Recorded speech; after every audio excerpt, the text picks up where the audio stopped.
What if I told you what the devil really is, where he lives, and how he actually controls humans?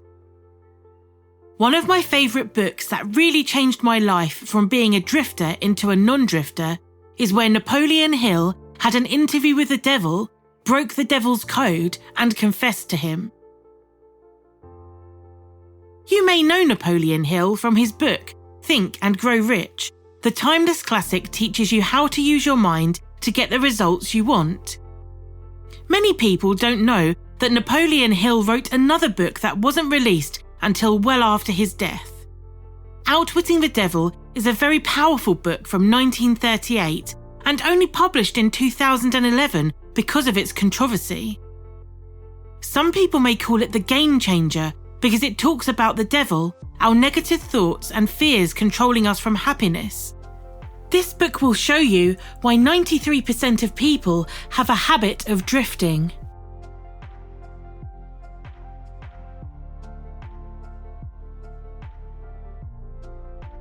A drifter is one who accepts whatever life throws in his way without making a protest or putting up a fight. He doesn't know what he wants from life and spends all of his time getting just that. A drifter has a lot of opinions, but they are not his own. A drifter is the one who is too lazy mentally to use his own brain. That's the reason why the devil can take control of people's thinking and plant their own ideas into their minds. Those who do little or no thinking for themselves are drifters. A drifter is the one who permits himself to be influenced and controlled by circumstances outside of his own mind. The first thing you will notice about the drifter is his total lack of major purpose in life. He may begin things, but complete nothing. He will tell a lie rather than admit his ignorance in any subject. He will criticize others who are succeeding in their chosen calling. He will eat too much and exercise too little. He will be ill-tempered and lacking in control of emotions. He will have opinions on everything, but accurate knowledge of nothing. He will make the same mistake over and over again, but never profit from failure. It also says here that all negative energy and thoughts in our mind is known as the devil, which is, I think, kind of true, because I also believe that everything is energy. During their conversation, Mr. Earthbound asks a particular question to the devil. Here begins the interview with the devil. Your Majesty, start by telling me where you live, then describe your physical appearance. My physical appearance? Why, my dear Mr. Earthbound, I have no physical body. I would be handicapped by such an encumbrance as those in which you earthbound creatures live. I consist of negative energy, and I live in the minds of people who fear me. I also occupy 1/2 of every atom of physical matter and every unit of mental and physical energy. Perhaps you will better understand my nature if I tell you I am the negative portion of the atom. One of my cleverest devices for mind control is fear. The fear of poverty, criticism, ill health, loss of love, old age, and death. Your fear is the one who controls you. You can defeat and control negative thoughts, or the devil, using Napoleon Hill's 7 principles. Number 1. Definiteness of purpose. The person who moves with definiteness recognizes his difference between temporary defeat and failure. When a plan fails, he substitutes others, but he doesn't change his purpose. Be clear and specific in what you really want to achieve in life. Be definite in everything you do and never leave unfinished thoughts in the mind. The devil says, once a person hesitates, procrastinates, or becomes indefinite about anything, he is just one step away from my control. Number 2. Mastery over self.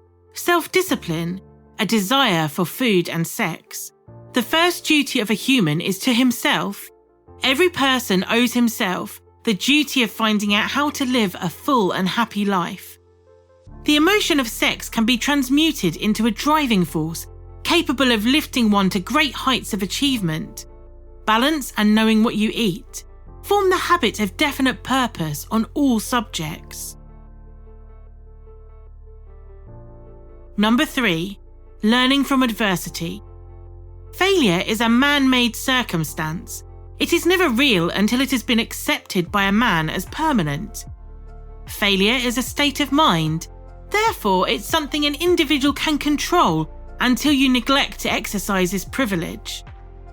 A person who doesn't make mistakes hasn't done anything. Always remember, failure is a blessing in disguise. Number 4. Controlling environmental influence or association.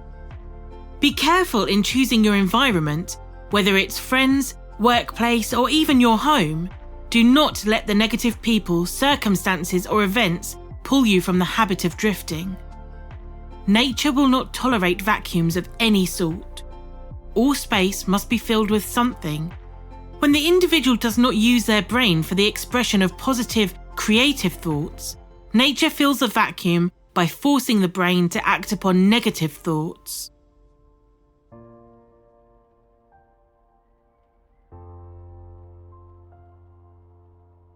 Number 5. Time. Giving permanence to positive rather than negative thoughts, habits, and developing wisdom. Spend your time wisely. Spend it to the positive people.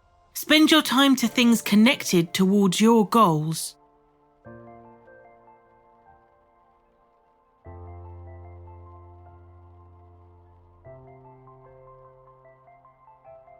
Number 6. Harmony. Acting with definiteness of purpose to become the dominating influence in your own mental, spiritual, and physical environment.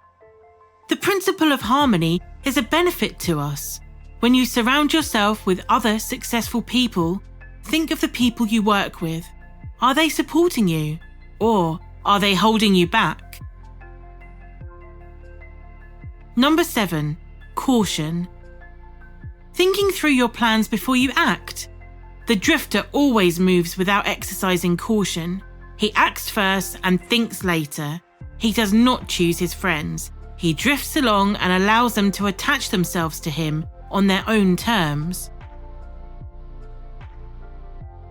Napoleon Hill said that the devil will enter a child's mind through fear and then limit the child's power to think independently.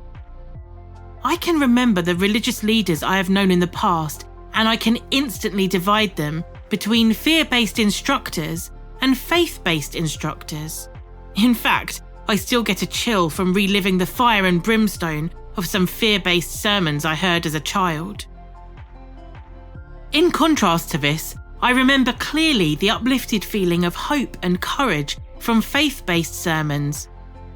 Hill's words of wisdom certainly ring true for me. Does fear paralyze independent thought? The devil says, those who control and use their own minds can escape my web. In conclusion, Outwitting the Devil is an excellent book, the game changer indeed, and I heartily recommend it. The author knew this opinion would be one of the most controversial aspects of his book. In fact, his wife was so concerned about how it would be received that she made him promise that he would not publish it. It's only now, well after her death, that the family has agreed to share it with the world. I would encourage you to buy this book to achieve your freedom, success, and follow Hill's argument about the public education system and the religious teachers. So decide for yourself.